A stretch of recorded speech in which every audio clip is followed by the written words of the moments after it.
Greetings, everyone, and welcome. August the 8th, 2025, early afternoon here in Ukraine. Also, of course, the same time in Moscow. And there are many things that have unfolded in the last 12 hours. I have 5 video clips that I'm going to share with you. I have them translated that are really going to paint the entire picture for where we proceed today. We know that today is deadline day. This is the drop dead day where sanctions or secondary tariffs coming on Russia or those that support the Russian war machine. All we can do right now is wait and see and then evaluate. But the 5 clips that I have for you will help guide us as we go through this day. Thank you for subscribing, liking, and commenting. And before we jump in and look at these videos, I want to say thank you for your support. Every subscription and like is so appreciated and helps us spread the message further. Yep, and for sure, make sure that notification bell is on because you could have breaking news or lives at any time, especially being here in Ukraine. And I get the information unfolding immediately, being on the time zone. So here we go. Let's jump straight in. 5 video clips that we are going to look at. So let's start with Donald Trump. We know that he gave away some veterans medals last night, but in addition to that, there was also at a different time questions and answers for him there in the White House, and he was asked specifically about the Putin deadline. This is going to be one of the key videos that you see all day today, prior to the actions that we're going to see from the United States today. Does your deadline for Vladimir Putin agreeing to a ceasefire still stand tomorrow? Or is that fluid now that the talks are... What? Is your deadline still standing for Vladimir Putin to agree to a ceasefire tomorrow? Or is that fluid now? It's going to be up to him. We're going to see what he has to say. It's going to be up to him. Very disappointed, yeah. Does Putin have to meet with Zelensky in order and before you and Putin have to meet? Or No. Are you hoping you're... Okay, so we get 2 big answers there. Number 1, the sanctions and the ultimatum that Donald Trump has given 10 days ago, the result of that will be up to Putin. Now, as I see it, he's inferring there that whatever decisions Putin makes, it'll be in his corner as to whether the United States will drop sanctions or more tariffs. But for me, I think Donald Trump should have said, tomorrow is the deadline, and if what we have requested does not happen, we're going to drop sanctions. That's, in my opinion, the effort and the power and the pointedness. How can you set a deadline and then say that the result of the deadline is on the opponent? I don't get that one at all, but we'll see what unfolds. I'm just sharing it with you. Additionally, Trump did say that Putin does not have to meet with Zelensky to meet with Trump. So that's what we have on the Putin-Trump deadline day. Now, while all of that was happening yesterday, one of the suggested spots for a meeting between Putin and Trump that is being thrown around is the United Arab Emirates. Of course, guys, you're talking about deep relationship place here between Russia and the UAE. In fact, it's so deep that Putin, while all of this was happening yesterday, was with the king of the UAE, Sheikh Mohammed bin Zayed Al Nahyan. And they were boasting about their economic partnerships and prowess. And if you listen closely, they're even talking about in the future, if they need to work through third-party nations to do business, they can. Here it is. Here's the Sheikh speaking. My brother, Your Excellency, the President, I am very happy to be in your great country with its great history. Our relationship has developed rapidly, Mr. President, especially in recent years. Today, I am pleased to give some figures on how this relationship has accelerated and developed between us, trade between Russia and the UAE reached approximately 11.5 billion in 2024. There is also trade exchange between us and Eurasian countries, which has already reached nearly 30 billion. We inform His Excellency, the President, that God willing, within the next 5 years, we will double this number whether through direct relations between our two countries or with Eurasian countries. So there you have the statement of the UAE. What I find interesting here, of course, they're talking about trade. We're doing business. Eurasia will work third parties. We'll partner together. You could see the two delegations there sitting on each side. This was high-level meeting. This was not just Putin meeting with another head of state, but this was, they rolled out the red carpet, even brought out all the gold furniture. And it's so interesting for me. Just take a look. Within the next 5 years, we willing within the next 5 and You see all the Eurasian gold? countries, we will double this The number, gold chairs? whether through direct relations. I'm sorry, but for me, it's just, and I'm a Ronald Reagan Republican, but it looks like Donald Trump's trying to make the White House look like the Kremlin. Just me. In fact, I would love to have your comment on that. And I'm not throwing shade. I'm just wondering. But it sure seems that way. We'll see. Now, you may be wondering, okay, did President Zelensky speak about this? Yes, he did. But he spoke in an interesting way. And guys, you're not even going to believe this.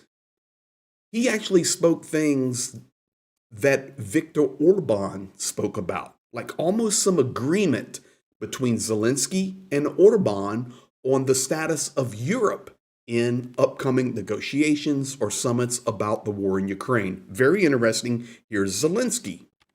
Everyone is also united by the understanding that Russia's war against Ukraine is a war in Europe and against Europe. All the decisions that will be made to end this war, to guarantee security, really concern all of Europe, not just one person. Therefore, the voice of Europe must influence the process, and we are negotiating with our European leaders regarding our conversations and our meetings to coordinate all positions. Also, about each of us working with other leaders to ensure that Europe's positions are protected.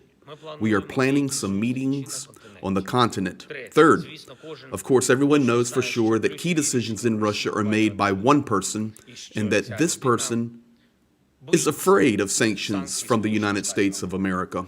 And it is fair that Ukraine should be a participant in the victory. Russia's war against Ukraine is against our independence, as the embodiment of the independence of every European nation. So the format of the meetings of leaders is, in particular, a trilateral format as we detailed yesterday. Okay, so you see Zelensky talking about, okay, trilateral, Ukraine, Russia, United States. Yet, there's no validity in it if Europe is not included, because this is also about a European future. You see Zelensky pushing that angle very, very smartly, because right now it appears, there's so many rumors out there, Russia just wants to take Ukraine back, put it under the influence, make sure NATO doesn't come, take some territory, we're going down the road. And that's not what Ukraine is fighting for. Now, what's interesting is also Orban speaking, made some similar statements to this. Now, he trolled some of the European leaders a little bit, a Russian view, about them being weak, but a lot of the narrative is the same. Europe has to have a voice. It cannot just be Donald Trump, Vladimir Putin, and for him it would be Volodymyr Zelensky talking about Europe. Not fair. Here is Orban. Suggest not EU leaders, as we saw their capability in customs talks. This won't be enough. Less effective in Moscow than in Washington. The German and French leaders should negotiate for Europe in Moscow, or arrange a meeting on neutral ground if they won't go to Moscow. We need a Russian-European summit as the war is in Europe. We must be the most active and take the most initiative. So that's what we proposed. A European-Russian summit. There isn't one now, as Europeans follow a misguided logic. But a Russian-American summit might happen soon. That's good for peace, but Europeans will be left out. We'll be sidelined in our own continent's security matters. If Europe wants control over its future, it can't act like a sulking child. It must engage diplomatically with Russia, not just shout insults. So there you have it. Let's be fair. Let's put it on the straight line here.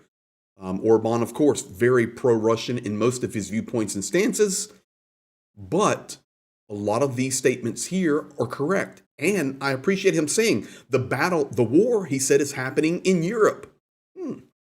Thought it was happening in Ukraine. No, it's happening in Europe. So whether it was a slip, a Freudian slip, or he meant to say it, regardless, it's been said. And he says Europe must have a voice in this, and that is 100% logical. So all the narratives that are running around, and I've got one more video for you that is interesting from the Ukrainian military.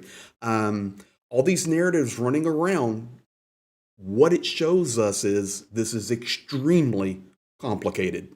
It is not as simple as we just sit down, make a deal, draw out 4 or 5 things we agree on, and it's over. No, this war has been raging for over 3 years. It is extremely difficult inside Ukraine right now. I am here. We will be supporting our guys on the front. We're gathering things now. We have vampire drones to deliver, projects that you supported us in with Professor Gertis and Project Konstantin. You're going to see all of it over the next 2, 3, 4 weeks. But the reality is this is a huge, huge war. And there are many connected tentacles to it. And you can't just sit in DC and give ultimatums and think everything will be okay. Now, what about the Ukrainian military? BLUESKY. See the war ending soon. Well, I see the war ending in our favor, and we must do all we can for that. We must win, not retreat. We must destroy the enemy. We need to inflict such losses that they're forced to end this war. They should end it not from strength, but on our terms. That's crucial for us right now. So there's BLUESKY talking. So while this dialogue is going on, the commander, as he should be saying, no, we have to win. We cannot come at this from a position of weakness. Of course, that's going to play in with multiple factors. So high a price Ukrainians have paid, the loss of brothers and sisters and mothers and fathers, cities destroyed, leveled to the ground. And no, there must be a just victory for Ukraine. That's where we stand today. I am positive that we're going to see a lot unfold. It's only very early morning there in DC, so nobody's awake and rolling yet, but we will be with you. Make sure that notification bell is on. I'm watching everything to keep updated with you guys. Be blessed, and we'll be back at you soon.